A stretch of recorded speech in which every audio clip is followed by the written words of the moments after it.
रायगड, महाराष्ट्रासह देश विदेशातील ताज्या बातम्या पाहण्यासाठी मॅक्स इंडिया लाईव्ह चॅनलला सबस्क्राईब करा आणि बेल आयकॉन दाबायला विसरू नका. 12 रुपये तो बोल लो ना, आता मराठीत बोल. हिंदी में भी होगा, मराठी में भी होगा. आदि भाई 12 रुपये तो हो गया ना. कल जो मामला हुआ, 12 रुपये बोलना है. लीडर्स के भी नाम आ रहे हैं कि जुड़े हुए हैं बालिया की जमीन को लेकर, तो कहीं ना कहीं आप लोगों की प्रेशर है, इस तरह बताया जाए. पॉलिटिकल लीडर्स हमारे पास तो नहीं है. मेंबरों के भी उनके इशारे पे किया गया, ऐसे भी चर्चा चल रही. देखिए, बानेर के मामले में मैंने अभी पूरा खुलासा कर दिया कि उस वक्त का जो कानून में प्रोविजन था उस हिसाब से रेजोल्यूशन लिया गया है. सेल डीड हुई है. आप 15 साल 16 साल पहले सेल डीड हुई है. कोई भी सेल डीड अगर कैंसिल करना है तो ये सिविल कोर्ट के पावर है. 16 साल से कोई भी शख्स उसको कोई किसी भी कोर्ट में चैलेंज नहीं किया है, ना किसी कोर्ट ने उसको रद्द किया है.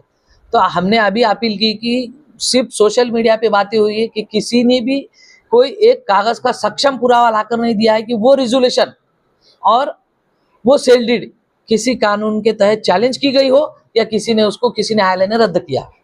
आप ऐसे ही बोलते जाएंगे तो ये तो बदनामी है बोर्ड की. जो बदनामी की जा रही है उसपे आपको कार्रवाई करना है. तो बिल्कुल हम उस मामले में कार्रवाई करेंगे. जो भी लीगल हमारे राइट्स है उसके मुताबिक हम जो बदनामी हो रही है उसके ऊपर लीगल एक्शन लिए. आमखास के ताल्लुक से भी आपने यही बोले थे कि हम इमीडिएट प्रेस बुलाए थे.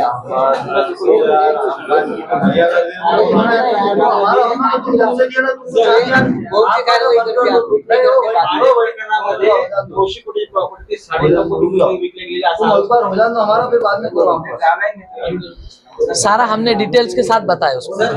हर टाइम चेयरमैन मेंबरों पर आरोप लगते हैं कि वह प्रॉपर्टी का रिकॉर्ड है. आपके पास 2012 से अभी तक रिकॉर्ड नहीं है. बोले आज से 20 साल पहले इससे पहले पार्लियामेंट्री कमेटी की जो है मीटिंग यहाँ पे हुई थी महाराष्ट्र बोर्ड की पार्लियामेंट्री बोर्ड की. कब आज से 20 साल पहले. यस. हाँ. उस वक्त तकरीबन जो है तो आपकी जो प्रॉपर्टीज का रिकॉर्ड तैयार किया गया था उसके अंदर पूरा आपकी प्रॉपर्टी का रिकॉर्ड मौजूद है. उसके अंदर कितनी प्रॉपर्टीज गवर्नमेंट की है कितने वो रिकॉर्ड कहाँ है. नहीं, हमारे पास तो सर गैजेट है ना 1974 का. है आपके पास. हाँ. लेकिन आपको रिकॉर्ड तैयार करना है हमें पता नहीं. की रिपोर्ट आई थी उसमें तो क्या इम्प्लीमेंट हुआ उसका भी कोई अभी तक 20 साल पहले ऑलरेडी आपके पास में जो है तो पूरी प्रॉपर्टी का रिकॉर्ड तैयार किया जा चुका है. सर इससे पहले पायलट प्रोजेक्ट के तहत जो सर्वे हुआ पूरा परवानी का तो उसकी तो वो भी अधूरी है. उसका अहवाल क्या है? नहीं, वो सर्वे पूरा नहीं हुआ ना. कंप्लीट नहीं हुआ. पूरा नहीं हुआ वो सर्वे. अभी इसीलिए हमने ये जीपीएस का किया ना कि इसके अंदर जो तो each and every property mark होने वाली है इसका क्या विथ पोटेंशियल. इसका कब तक होगा ये complete? कौन सा? GPS जीपीएस मैपिंग का भी वर्क ऑर्डर मिलेगी. टेंडर के प्रोसेस सारे हो चुके हैं. सबसे जो इसके पहले भी हम लोगों ने न्यूज़ लगाया L1 बिडर को वर्क ऑर्डर दी जाएगी और उसके बाद उसको जो टाइम पीरियड दिया है, कितना टाइम पीरियड है टेंडर में? 1 से 1.5 साल 2 साल भी लग सकते हैं उसको. क्योंकि हमने सिर्फ सर्वे के साथ उनको अभी स्पेसिफिक प्रोजेक्ट पे कैसे हमने ओवरऑल बोले ना कि जो मस्जिद सुनिए, जो भी मस्जिद अगर रोड के बीचों बीच आ रही है शहीद हो रही है तो उसको अगर सरका सकते हैं तो भाई हमने लातूर में वगैरह भी जो क्योंकि उसका मुआवजा भी तो मिलता है ना.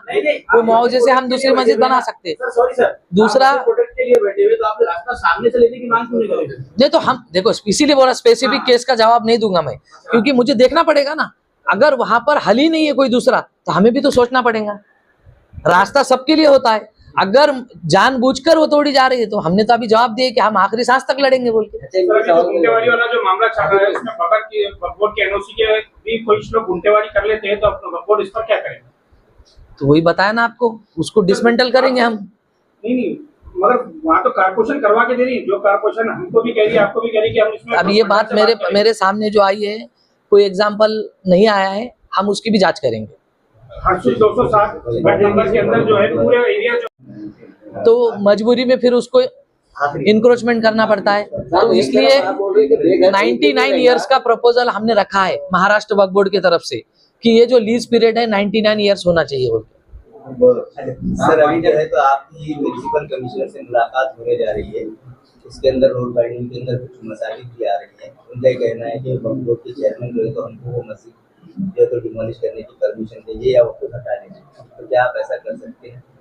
नहीं, मैंने देखिए मस्जिद पूरे के शहर में ये मुद्दे पे है। सुनो, ये जो वक्फ बोर्ड है ये बना ही मस्जिद के सुपरविजन के लिए, तो हम कैसे तोड़ेंगे उसको? हमारे पास जो भी कानून में प्रोविजन है, सबसे पहले हम मस्जिद को प्रोटेक्ट करेंगे।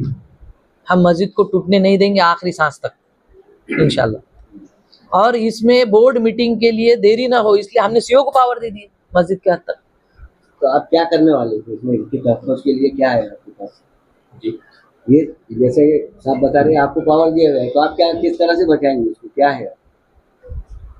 सवाल नहीं डीपी रोड में जो इफेक्टेड है तो वो मसाजिद को किस तरह से बचाएंगे, क्या है? जो डीपी रोड का मसला है, अभी मंडे शायद लिटिगेशन हुआ है कुछ, उसमें मंडे मैटर लिस्टेड, उसमें वक्फ बोर्ड इंटरवेंशन करके जो कुछ तो जैसे कोर्ट की कुछ प्रोसीडिंग होती है हम उसमें डिटेल आपको अच्छा, बताएंगे। कल कमिश्नर ने प्रेस में बताया था कि मस्जिद के सामने अपोजिट साइड में अगर कोई जगह मिलती है तो वो मस्जिद को हम छोड़ के रोड मोड़ लेंगे वहाँ से। जी तो उस ताल्लुक से भी आप कुछ करने वाले हैं?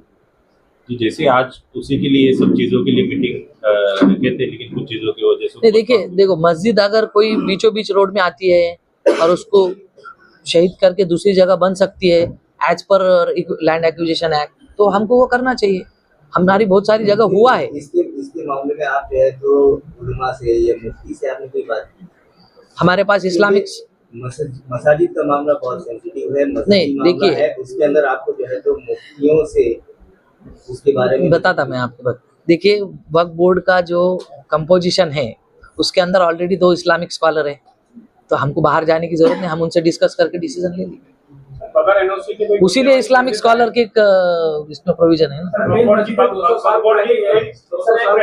है जैसा बड़ी मस्जिद आज आपके अभी के नक्शे के ऊपर पूरी चली जा रही हो अभी के डेवलपमेंट प्लान के साथ। सर थोड़ा सा तो इसके ऊपर आप कुछ बोलिए।